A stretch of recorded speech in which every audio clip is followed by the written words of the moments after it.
Hi, I'm Laura, a 35-year-old single mom navigating this hectic life with my incredible 12-year-old daughter, Emily. We've got a charming little place in the suburbs. It might not be much, but it's our home. I'm working tirelessly as a nurse, juggling long shifts to ensure we have food on the table and a roof over our heads. Emily is truly something special, sharp as a tack and brimming with creativity. Her curly hair is like a fairy tale mane, and she loves using it to showcase her unique style. Then there's Gertrude, my ex-mother-in-law, a real thorn in my side. At 68, she's a cranky widow living uncomfortably close. While I do value her help with Emily after school, her presence can be a bit overwhelming. Laura, dear, don't you think Emily's hair is a bit unruly? Gertrude's voice cuts through my morning rush. I take a deep breath and respond, it's just hair, Gertrude. Emily likes it that way.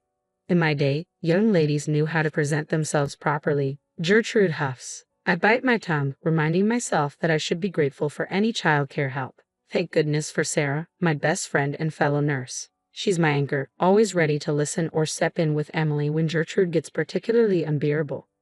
One day, over coffee, Sarah says, "Girl, I don't know how you put up with that old bat. You've got the patience of a saint." I chuckle and reply, "Believe me, it's wearing pretty thin." Then there's Michael, my neighbor. He's a real gem, always offering to help with odd jobs around the house. I'd be lying if I said I hadn't noticed the way he looks at me. But after the whole mess with Emily's dad, I'm not quite ready to dive back into the dating scene.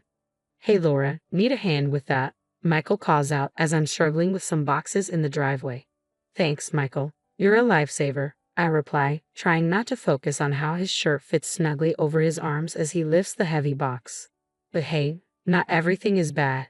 There are great neighbors and charming handymen. The real drama is the ongoing clash between Gertrude and me over how to raise Emily. One night at dinner, Gertrude scolds, "Emily, sit up straight. A lady doesn't slouch." I notice Emily's shoulders slump even further. "Mom, do I have to listen to her?" Emily asks. "Just do your best, sweetie," I reply, casting a warning glance at Gertrude. We all have different views on what's important. Different views indeed, Gertrude grumbles. "If you just listened to me, Laura, that child wouldn't be so unruly."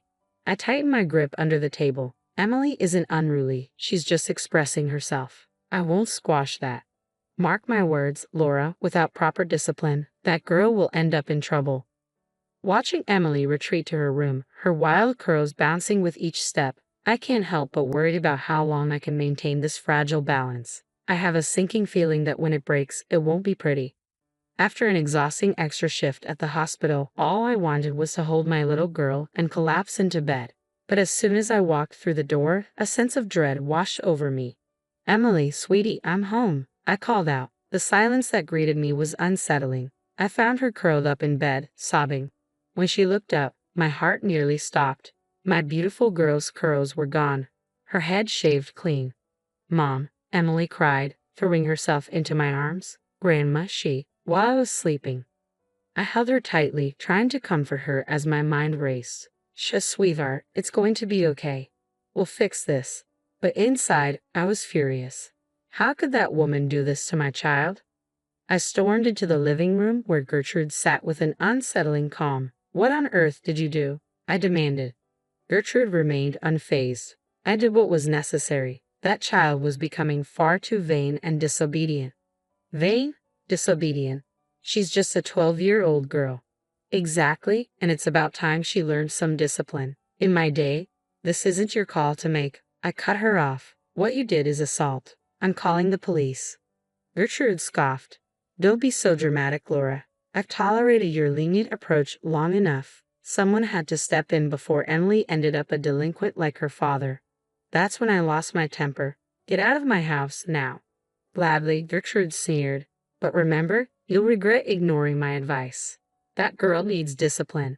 The only thing she needs is for you to stay far away from her."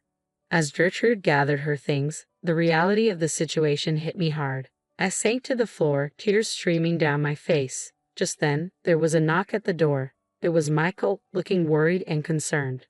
"Laura, is everything all right?" I heard shouting. Michael took one look at my tear-streaked face and knew something was terribly wrong.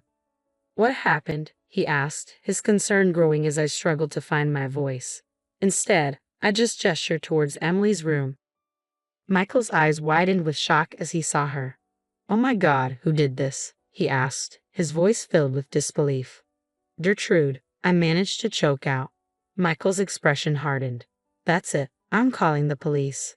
"No," Emily cried. "I don't want anyone to see me like this."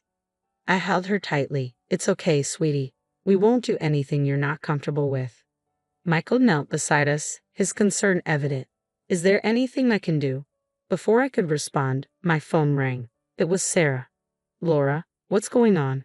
I saw your missed call, and you sounded really upset in your voicemail."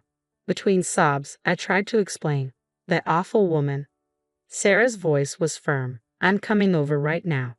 Within minutes, Sarah burst through the door, arms loaded with bags. "All right, I've got hats, scarves, and some cute pixie cut photos for inspiration. We'll make this right." Emily managed a faint smile as Sarah began working her magic, trying to salvage what was left of her hair. I filled Michael in on the entire ordeal with Gertrude. "I can't believe I let her anywhere near Emily," I said, a wave of self-loathing washing over me. Michael squeezed my hand reassuringly. "This isn't your fault, Laura. You were just trying to do your best for your daughter." Sarah nodded in agreement. "Michael's right. The only person to blame here is that old bat." "Gertrude." I nodded, but the guilt still gnawed at me. How could I have been so blind? As the night dragged on, Emily finally fell into an exhausted sleep. Sarah and Michael insisted on staying, setting up camp in the living room. Alone in bed, staring at the ceiling, I made a vow. Gertrude would face consequences for what she had done. I was determined to see justice served. My daughter deserved nothing less. The next few days were a blur of tears, anger, and sleepless nights. Emily wouldn't leave her room, let alone go to school. I called in sick, knowing she needed me more than ever. "Sweetie, you can't hide forever," I said softly, sitting on the edge of her bed. "I look like a freak, Mom," Emily sobbed. "Everyone's going to laugh at me." My heart broke all over again. "No, baby, you're beautiful just the way you are. We'll get through this together." Our first stop was the police station, but it turned out to be a major disappointment. "I'm sorry, ma'am, but since there was no physical harm, this is considered a civil matter," the officer said, clearly uninterested. "No physical harm," I exploded. "Look at what's happened to my daughter." But it seemed rules were rules, so the next step was consulting a lawyer. "We can certainly pursue charges for emotional abuse and file for damages," the lawyer explained. "But be warned, it won't be easy." I was determined, undeterred by the challenges. Sarah was a lifeline throughout it all, helping me document everything, photos, timelines, you name it. "We're going to hold that old witch accountable," Sarah vowed as we worked. Meanwhile, Michael was working his own magic. "I've got a friend who specializes in family law," he said. "He's a top-notch lawyer and is willing to take your case pro bono." I could have kissed Michael right then and there, but there was no time for that. Things were about to get even messier. It began with whispers at the grocery store and sidelong glances from neighbors. Soon, calls from distant relatives started pouring in. "Laura, is it true you've been neglecting Emily?" my cousin asked. That's when it hit me. Gertrude was on the offensive, spreading lies that I was an unfit mother. Furious, I vented to Sarah and Michael. "That witch is trying to turn everyone against me." But Gertrude had underestimated me. I began digging, reaching out to old babysitters, family friends, anyone who had ever interacted with Emily. The stories that emerged made my blood run cold. One night, Emily confessed through tears. "Grandma said if I told you, she'd send me away to boarding school. She used to lock me in the closet when I misbehaved." I pulled her close, a mix of rage and guilt churning inside me. How had I missed this? "It's not your fault, sweetheart," I said softly, my voice trembling. I reassured her. "I promise you, Grandma will never hurt you again." With Sarah and Michael's help, we devised a plan. We set up hidden cameras around the house and taught Emily how to safely gather evidence if Gertrude tried to contact her. "Remember, kiddo," Michael said, demonstrating how to use the voice recorder on her phone. "If Grandma calls or shows up, press this button immediately." Emily nodded, her expression resolute. "I won't let you down, Mom." "You could never let me down, sweetheart," I said, hugging her tightly. "We're in this together." As we completed our preparations, a steely resolve took hold of me.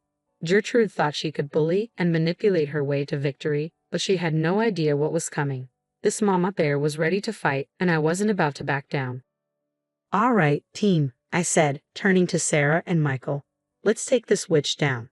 The trap was set. Now we just had to wait for Gertrude to make her move. And when she did, we'd be ready. The day of the trial arrived, and I felt a wave of nausea. Emily squeezed my hand as we stepped into the courtroom. "You've got this, Mom," she whispered, her voice steady despite the circumstances. Our lawyer presented the mountain of evidence we had gathered. The hidden camera footage was particularly damning, capturing Gertrude storming into our home and hurling threats at Emily. "You ungrateful little brat." Gertrude's voice cut through the courtroom. "I'll teach you to disobey me."